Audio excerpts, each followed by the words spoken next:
Charles, Ed, and Nancy moved here back in the 1800s and lived in that log house. But this house, when I was a kid, had shingle roof on it. The wood shingles? Yeah, wood shingles. See, back then, they could build a house completely with wood. They'd buy anything. When their family got grown, I guess he sold this place to Daddy. And I guess Mom and Daddy moved here with nothing. What would a daily routine look like for you when you were growing up? We had no electricity. We had to carry water for our use and for Mama to wash clothes. And was that from that spring house that's over there? Yeah, we would carry water, eat, and go milk the cows at that log barn out there that's been tore down. Then we had a cream separator. We'd come back and put the milk in that cream separator, and it would separate the cream from the rest of the milk. What did you do before having a refrigerator? Mama had a box in the spring house that had water in it. She'd put the milk in stone jars, set it down in that water, and lay a plate or something on them for a lid. That's all she had to keep it cool. And at night, we had lamps that hung on the wall, run by kerosene. We did our chores and went to school, and in summer, Daddy always had a lot of crops, garden and crops. We'd have to hoe the weeds out of those, and then we'd have to help in the garden picking beans and tomatoes, then help Mama string those beans and can them, and I always had a big tomato patch. She canned a lot of tomatoes. She'd can them, and she had this old wash tub we'd set out here, build a fire under it, put water in it, and she'd put them half-gallon cans in there and cook them as long as it needed to make them seal. The bottom of that fruit house, she put her canned fruit out there. And then of course we had hogs. We had to feed the hogs, some of us. And they fixed the upstairs of that fruit house. So that's where they worked up the meat. They'd take the meat up there, work it up, where you separate the fat from the lean, and grind the sausage, pull out the tenderloin. And how would they preserve that? Well, I think she mostly canned stuff to preserve it. Even the pork? Yeah, even the sausage and I guess some of the tenderloin, because they had no other way to preserve it until we got a refrigerator. Then when she had company or something, she'd get a can of that and open it and dump it out and heat it up. And one year, he had that steep hill back over yonder above the barn. He had a corn field up there, and he planted beans in it and watermelons and pumpkins. And it had a lot of watermelons that year. Me and Aubrey and Everett would go over and get us, each one of us get us watermelon. They weren't very big. We'd lay it in the creek a while, get it cold, then we'd go get them and eat them. Each one of us eat one. But Daddy at times cut wood where they'd sell the bark off of it for tanning. And then when he got a sawmill, he'd cut wood sometime and saw lumber. I don't know what he did with the lumber. Probably sold it. But it was always something to do to keep you busy. We always had one or two milk cows. And sometime Mama would sell a little cream. It's hard to believe, but back then they'd put the cream in like a milk can they had, set it up there at the mailbox, and somebody from the county would come by and pick them all up and then pay them for how much cream they had. They wouldn't do that these days. We had chickens too, so we had eggs, and once in a while she'd kill a chicken, eat it. And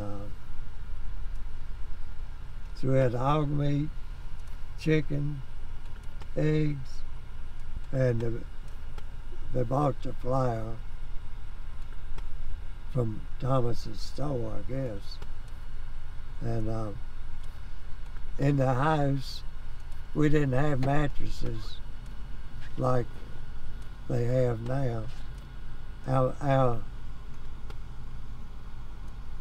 thing to sleep on was a tick stuffed full of wheat straw. I can remember sleeping on that. Stuffed full of wheat straw? Yeah, when they thrash wheat. Mr. Thomas, over at Carol's place, Mr. Robert owned that. He'd thrash wheat in the fall, and Daddy would take the ticks over and stuff them full of new straw. And when you say ticks, what are ticks? Just a piece of cloth sewed up on the ends with a hole in it where you stuff the straw in. Just something sewed up like a box. I can remember sleeping on that, and as a kid, you don't pay no attention much to what you're sleeping on. What would a normal grocery trip look like? About all Mama bought was baking powder, salt, pepper. She didn't buy much. How often would you go into town to buy that? We didn't go into town. We got it from the store over here. He had the basic supplies you need. He also had a drink box with water in it, with those bottle drinks in it. The glass bottle? Glass bottles. Oh boy, they taste so good. Whenever you get, we didn't get one very often, but it was so good when you did get one. RC, grape, orange, Knee-High, Dr. Peppers, stuff like that. And they had candy. He had candy over there. How much did a drink cost back then? Probably about 5 cents. And right there's where the log barn was. Yep. Where we had cows.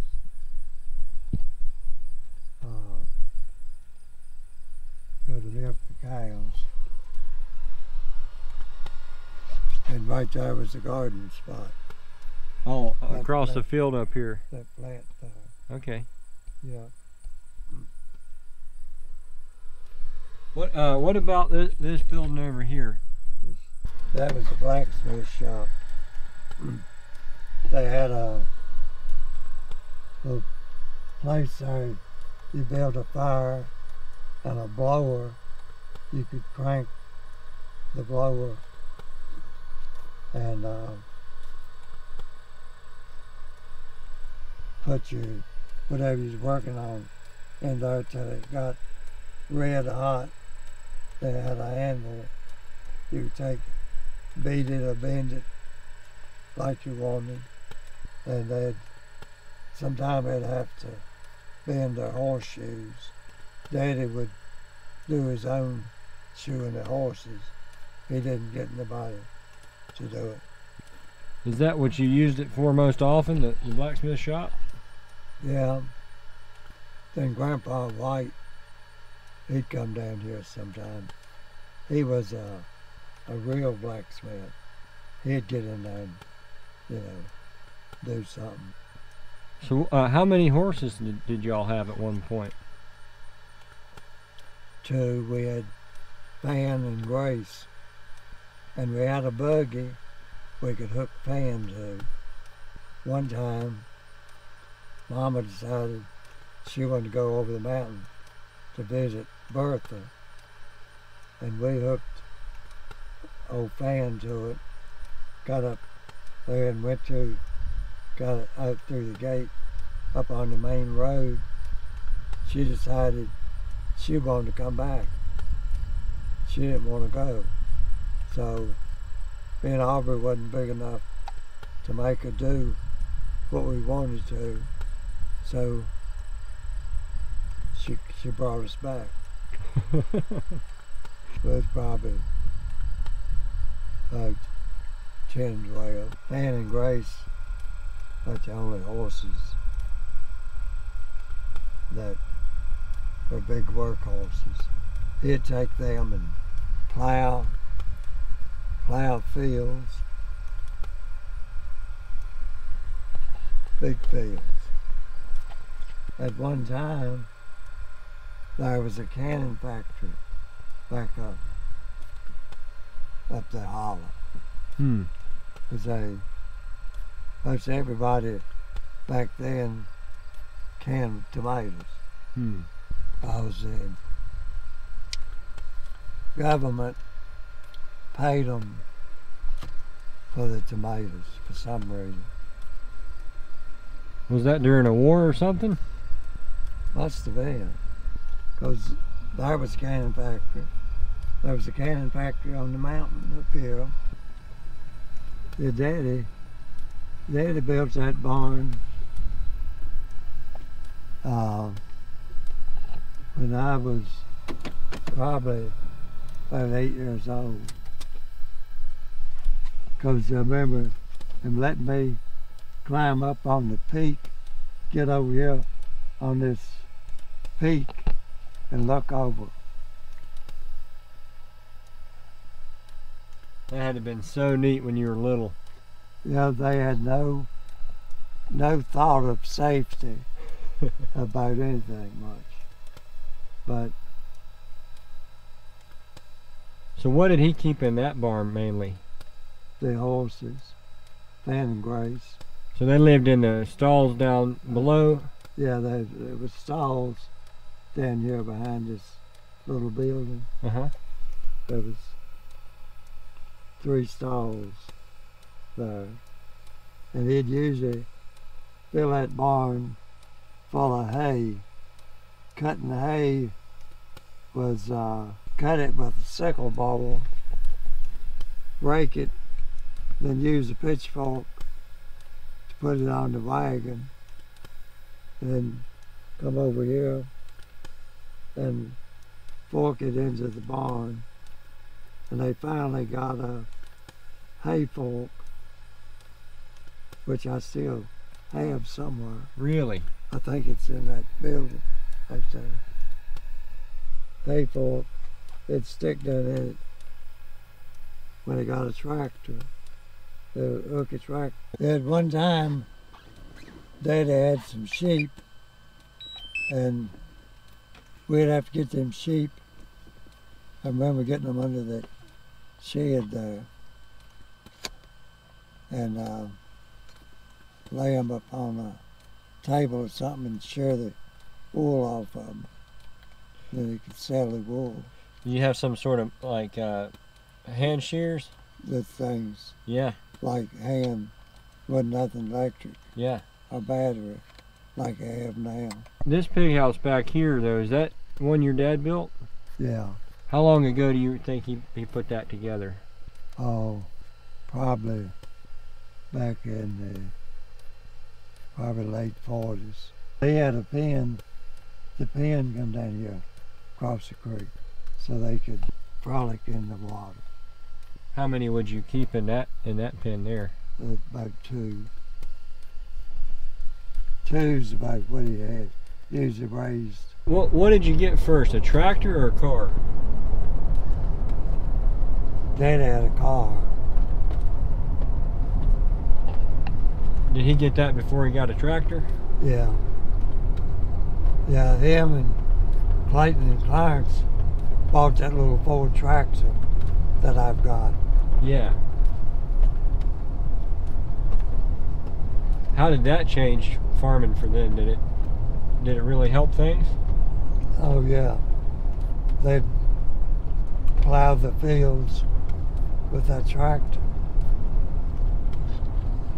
That was a hard job, doing it with horses. Did you ever do that when you were younger? No, that was a man's job. So how old were you when you got electricity on the farm? You said you remember that. Probably about 6 or 8. Yeah.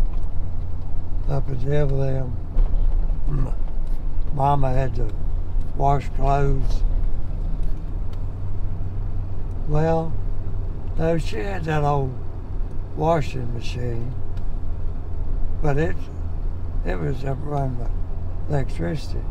So up until then, she had to wash clothes with one of them scrubbing bowls. I was thinking a while back, that had to be a shock. They got married and come over there and live in that log house.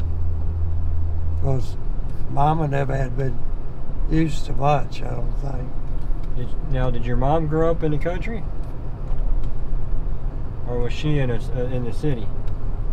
No, they was in the country. And her mama died when Ralph, the youngest boy, was born. So her and Bertha and Nellie, I guess, had to raise the rest of the kids. And there was about 10 of them. What was your meals like in a day? For breakfast, I think it was usually ham and eggs, apple butter, and red-eye gravy and biscuits. I don't remember having much else, but I'm sure when we killed hogs, it was tenderloin. Sausage. For a while. And like this time of year, every year, Daddy would go somewhere. He usually took me with him to buy 8 or 10 bushels of apples. They'd get all those apples, and the women, neighborhood women, would all come over, peel apples, and cut them up in slices, and make apple butter. But every year we made apple butter.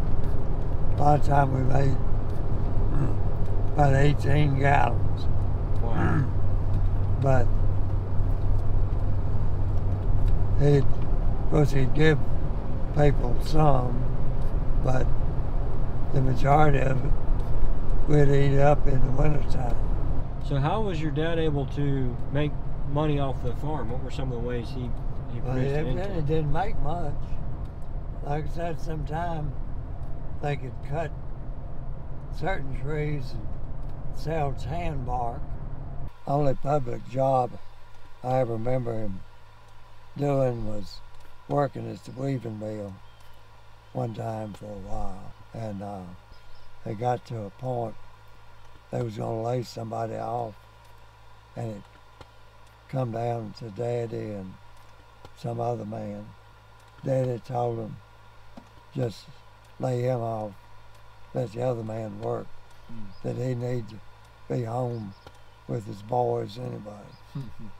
So we mostly lived off of the land. How long do you think that this farm's been in your family? Yeah, I'd say it's been at least 200 years. Why do you think it is that you, 200 years later, still want to have a part of this farm? I don't know.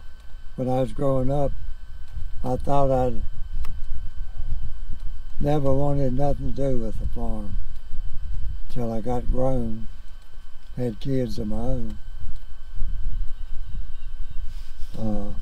You think it's something about a family group that makes the farm special? Yeah, family was a big thing.